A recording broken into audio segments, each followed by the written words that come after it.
Deer students, welcome to MDS access. আজকে আমরা আলোচনা করব এইচএস ফার্স্ট ইয়ারের ইকোনমিক্স নিয়ে। এইচএস ফার্স্ট ইয়ারের আমরা ইকোনমিক্সের চ্যাপ্টার 2A গত সেশনে আলোচনা করেছিলাম ইম্পর্ট্যান্ট কোয়েকশন আনসারগুলি। আজকে আমরা দেখব এর পরবর্তী কোয়েকশন আনসারগুলি।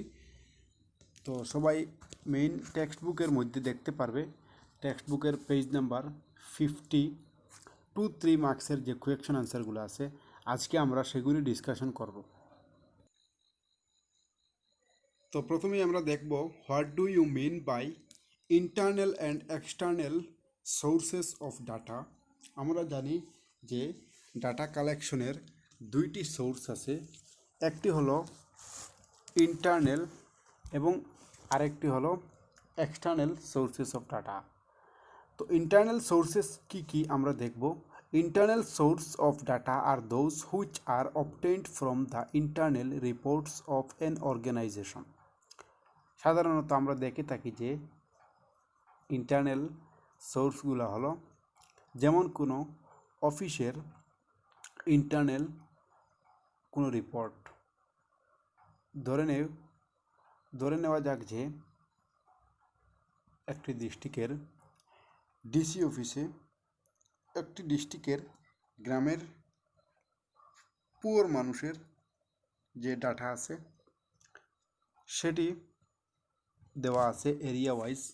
তো সেটি ইন্টারনাল ডাটা, এটি সাধারণত সেপারেটলি পাবলিশড হয় না, বা এরকম আরও অন্যান্য ডাটা আছে যেগুলো পাবলিশড হয় না, যেগুলো অফিসিয়ালি রেকর্ডেড থাকে। তো সেগুলো হলো internal sources of data. Next হলো এক্সটার্নাল সোর্সেস, মানে বাহ্যিক সোর্সেস কী কী আছে।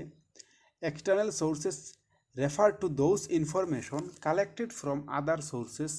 They can be collected from primary as well as secondary sources. External সোর্সেসগুলো আসলে আমরা বলে থাকি যাকে সেকেন্ডারি ডাটা, আর ইন্টারনাল সোর্সেস হলো প্রাইমারি ডাটা। তো এক্সটার্নাল সোর্সেস হলো যেগুলা অন্য কোনো ইন্ডিভিজুয়াল হোক বা কোনো ডাটা কালেক্টরের দ্বারা অলরেডি কালেক্টেড ডাটা সেগুলো, কিন্তু তো সেগুলোকে আমরা বলে থাকি যে এক্সটার্নাল সোর্সেস অফ ডাটা। যেমন আমরা যদি এখন দেখতে চাই আমাদের ভারতবর্ষের লিটারেসি রেট, তো আমাদের সম্ভব নয় যে আমরা এখন যেটা ইন্ডিভিজুয়ালি গিয়ে কালেক্ট করি তারপরে আমরা দেখব যে লিটারেসি পার্সেন্টেজটা কীরকম আমাদের দেশে। তো আমাদের তখন প্রয়োজন হবে যে কোথা থেকে সেটা কালেক্ট করতে হবে। তো আমরা দেখব যে আমাদের ভারতবর্ষের যে সেন্সাস আছে সেই সেন্সাসের মধ্যে লিটারেসি রেটটা সহজে আমরা পেয়ে যাব। তো আমরা 2011 যে সেন্সাস হয়েছিল সে 11 সেন্সাস থেকে আমরা লিটারেসি রেট দেখতে পারি, তখন সেটা হবে external sources of data. Next হলো what is direct personal investigation, state its one advantage. তো আমি প্রথমে কোয়েকশনটা তোমাদের বুঝিয়ে দিই। ডাইরেক্ট পার্সোনাল ইনভেস্টিগেশন হলো যদি আমাদের কোনো একটি এরিয়ার লিটারেসি রেট জানতে হয়,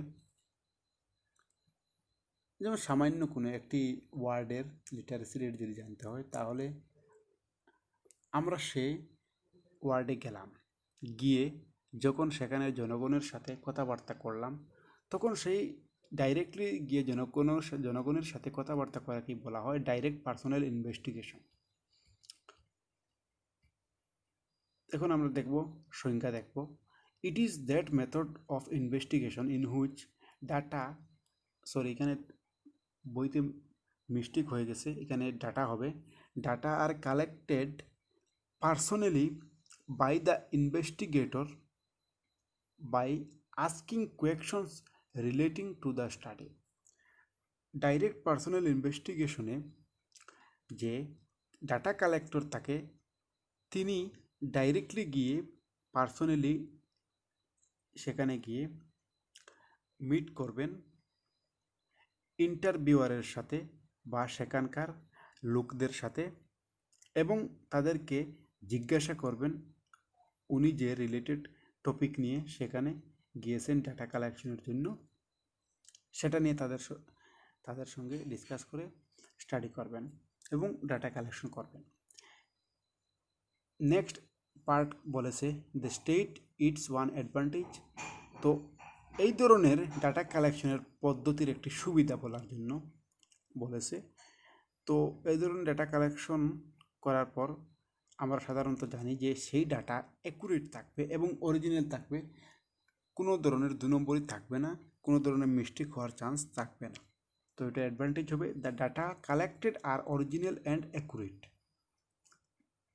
next question number 3, explain the term population or universe, give example। তো কোয়েকশন বলেছে যে জনসংখ্যা বা পপুলেশন কি অর আনলিভার্স, এখানে মিস্টেক হয়েছে, এখানে ইউনিভার্স হবে, গিভ এক্সাম্পল। তো আমরা দেখব যে সংখ্যাতে কি আছে, খুব মজার কোয়েকশন কিন্তু। In statistics, the term population means all the items in the field of statistical inquiry. ইকোনমিক্সের স্ট্যাটিস্টিক্সের ভাষায় পপুলেশন মানে প্রত্যেকটি আইটেমসকে বোঝায়। কোনো ডাটা কালেকশন করতে হলে, কোনো একটা স্কুলে ডাটা কালেকশন করতে হলে, তো সেই স্কুলের প্রত্যেকটি ছাত্রকে জিজ্ঞাসা করে বা প্রত্যেকটি ছাত্র ডাটা কালেকশন করাকে বলা হবে পপুলেশন মেথড বা universe method.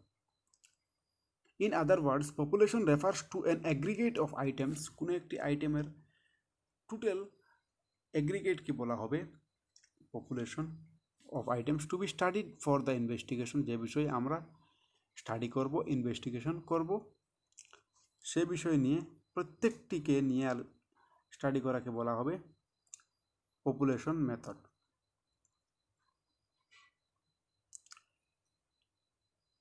Example, if we have to investigate the marks of 200 students in statistics in a school, যদি আমরা একটি স্কুলের 200 ছাত্র আছে একটি স্কুলে, তো সেই 200 ছাত্রের স্ট্যাটিস্টিক্সে মার্কস কত পেয়েছে প্রত্যেকটি ছাত্র সেটা যদি আমরা দেখি, this entire number of 200 students will make a universe or population and each student from this universe will be called an item।